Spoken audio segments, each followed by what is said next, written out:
Iran America जंग में हथियारों की दौड़, ईरान का एक नया सरप्राइज बॉक्स खोलने का ऐलान। ये सरप्राइज बॉक्स क्या है? इस सरप्राइज बॉक्स के अंदर से क्या निकलेगा? आमिर रज़ा से बात करते हैं। आमिर भाई, एक और सरप्राइज बॉक्स खुलने वाला है, ईरान ने ऐलान किया है। इस सरप्राइज बॉक्स के अंदर क्या है? देखिए, पहली बात तो यह है कि ईरान के ब्रिगेडियर जनरल हैं नाइनी, अली मोहम्मद नाइनी उनका नाम है पूरा। उन्होंने ये सरप्राइज़ बॉक्स खोल भी दिया। उन्होंने कहा कि नई स्ट्रेटजिक हथियार जो हैं उनको इस्तेमाल किया जाएगा। देखें, मैं आपको बताऊं, पहले दिन से इसराइल जो था वो इस बात को कह रहा था कि ईरान ख़तरनाक बैलिस्टिक मिसाइल बनाने जा रहा है और ऐसे ICBM भी बनाएगा जो अमेरिका तक जाएंगे। अब अमेरिका जो है वो इस जंग से टल नहीं रहा था, लेकिन इस दौरान ईरान अपनी बहुत सारी टेक्नोलॉजी जो है उसको एडवांस लेवल पर ले गया। अब वो उसने जो हथियार इस वक्त तक इस्तेमाल किए हैं, अगर इसको सच बोला जाए तो वो हथियार हैं जो 1 साल पहले हम इस पर व्लॉग्स कर हाँ जी, चुके हुए हैं। बिल्कुल ऐसे ही। हम बता चुके थे कि खैबर शिकन क्या है, कादर क्या है, नूर क्या है, शहाब 3 कौन सा है, हरम शेर जो है 4 है। अब जो बारी है सरप्राइज़ बॉक्स की खुलने की, वो हरम शेर 5 है। अच्छा। और हरम शेर 5 जो है, इनसे तो खैर खैबर नहीं रुक पा रहा, और खैबर शिकन जो है उसका क्लस्टर बम नहीं रुक पा रहे, और उस पर वो खप डाल रहे हैं कि ये अवाम को मारने के लिए ये इस्तेमाल कर रहे हैं। तो आपने जो स्कूल की बच्चियों पर मिसाइल हाँ, गिराए वो हैं, क्या था? वो क्या था? अब आप देखें कि हमशर 5 वो मिसाइल है जिसकी तमाम तर मालूमात इस वक्त तक हिडन हैं। हमशर 4 के मतलब ये कहा जाता है कि ये यूरोप और इंडिया तक मार करता है। 4000 किलोमीटर इसकी रेंज है, लेकिन ये 4000 किलोमीटर से ऊपर की रेंज का, और ये मार्क 18 की से ज़ायद स्पीड का एक मिसाइल है, जिसको उन्होंने ये कहा है कि ये स्ट्रेटजिक मिसाइल है। एटमी वॉर हेड लेके जा सकता है, यानी ड्यूअल है, एटमी भी ले जा सकता है, रवायती भी ले जा सकता है। ये वो सरप्राइज़ बॉक्स है जो कि ब्रिगेडियर मोहम्मद अली नाइनी ने जो है उसका खुलासा किया है या उसको खोला है। और बुनियादी वजह यह है कि अमेरिका और इसराइल इस वक्त तक ईरान पर कारपेट बम्बिंग कर रहे हैं, बिल्कुल ऐसे ही और हालांकि। इसका जवाब ईरान जो है हर आने वाले दिन के साथ एक नई चीज़ के साथ या एक नए तरीके के साथ देता है, हर आने वाले दिन में वो कोई नई चीज़ लेके नई आता है। चीज़ लेके आता है। और वो बड़ी हिकमत अमली के साथ और जंगी जिसको वॉर स्ट्रेटजी कहते हैं उसके साथ चल रहा है। इसका मतलब ये है कि उनके हायरार्की ऑफ पावर जो है, या वो जो उनका पावर कॉरिडोर हैं, वो खाली नहीं नहीं है, हैं। बिल्कुल नहीं है। वहाँ पर फ़ैसले जो हैं, अहम तरीन फ़ैसले, मैंने पिछला एक व्लॉग आपके साथ किया तो मैंने उसमें को बताया था कि इस दौरान भी पासदारान इनकलाब जो हैं वो एक मीटिंग कर रहे हैं, और उसमें वो नई हिकमत अमली जो है वो तय कर रहे हैं। उसके बाद ये बयान आ गया मोहम्मद अली मोहम्मद का और नाइनी का। अब ये जनरल साहब का जो बयान है, ये मेरा ख़्याल है अमेरिका को एक चुनौती है कि अगर तुम इस जंग में मज़ीद आगे बढ़ोगे तो ईरान एक स्टेप मज़ीद आगे जाएगा, और एक ऐसा हथियार जो है जो फिर एक बड़ी जंग के लिए इस्तेमाल होने वाले हथियार हैं। मैं नाम तो नहीं लेता, लेकिन ये शायद एटॉमिक बॉम्ब भी हो सकता है या एटॉमिक मिसाइल भी हो सकता है, क्योंकि अभी तक जो सरप्राइज़ बॉक्स नहीं खुला है वो सिर्फ न्यूक्लियर वाला है। देखें, मिसाइल की रेंज, मिसाइल की स्पीड जो है वो तो आती जाती, वो तो कम हाँ ज़्यादा जी, बिल्कुल ऐसे ही है। मुख्तलिफ मिसाइल्स में होती रहती है।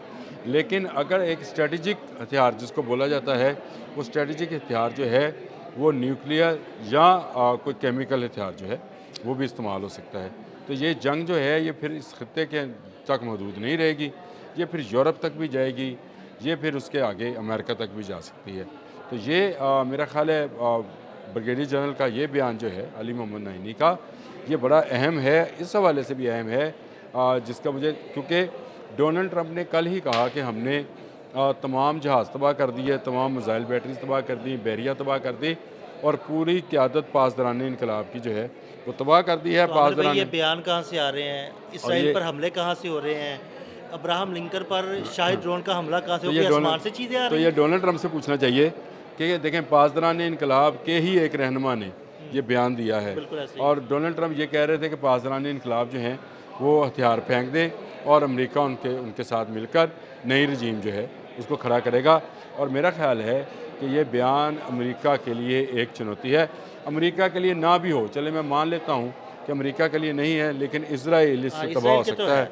देखें, वो समझते ये हैं कि इसराइल फर्स्ट की पॉलिसी जो है अब्बास अराक्ची ने जो अनाउंस की थी, उसने कहा हमारे लिए अमेरिका अब दूसरे नंबर पर चला गया है, हमारे लिए अब इसराइल पहले नंबर पर आ गया है और उसके लिए ही ये स्ट्रेटजिकल हथियार जो हैं ये इस्तेमाल किए जा सकते हैं। और ऐसे स्ट्रेटजिकल हथियार जो कि फिर कोने खुदरों में छुपे हुए यहूदी भी जो हैं उनको हलाक करेगा, मारेगा, फिर ये किसके पास जाएंगे? देखें ये इस वक्त ईरान पर, तेहरान पर जो है रोज़ाना की बुनियाद पर बॉम्ब्स फेंक रहे हैं। सैकड़ों बॉम्ब फेंके जाते हैं इनको रोज़ाना। उम्मीद ये थी कि इनको मिडल ईस्ट से जो है कुछ इनको मदद हेल्प मिल मिलेगी, जाएगी, बिल्कुल। नहीं मिली। फिर ये तुर्की की तरफ गए कि नेटो से मदद मिले, नहीं मिली। अब ये डेस्परेट हैं। डेस्परेट इसलिए हैं कि जो रजीम चेंज का ख्वाब लेकर और जो अली रज़ा पहलवी का दिखाया हुआ ख्वाब था कि ईरान की अवाम तंग है, महंगाई है, बेरोज़गारी है, वहाँ पर खाने पीने की अशिया की किल्लत है, ईरान के लोग दूसरे दिन ही सड़कों पे होंगे और वो ईरानी रजीम जो है जिस तरह से इनकलाब ने बादशाहत चेंज की थी इसी तरह एक इनकलाब आएगा और बादशाहत दोबारा आ जाएगी। मेरा ऐसा ख्याल कुछ भी नहीं है होगा। ये दीवाने का ख्वाब है जो कि डोनाल्ड ट्रंप ने अली रज़ा पहलवी के साथ मिलकर देखा और इसको अमली जामा पहनाने के लिए नेतन्याहू को साथ मिलाया और नेतन्याहू की जंग जो है अमेरिका ने अपने गले में डाल ली। अब ईरान जितने ईरान दिफा कर रहा है वो अपने घर के अंदर बैठा है। अमेरिका 12,000 किलोमीटर दूर से आया है यहाँ पे। इसराइल जो है एक छोटा सा मुल्क है जो कि गज़ा के नहत्ते अवाम पर जुल्म करने का आदी है। अभी उसका मुकाबला जो है एक ऐसी फोर्स से है जो मुकाबले में उस पर मिसाइल फेंक रही है।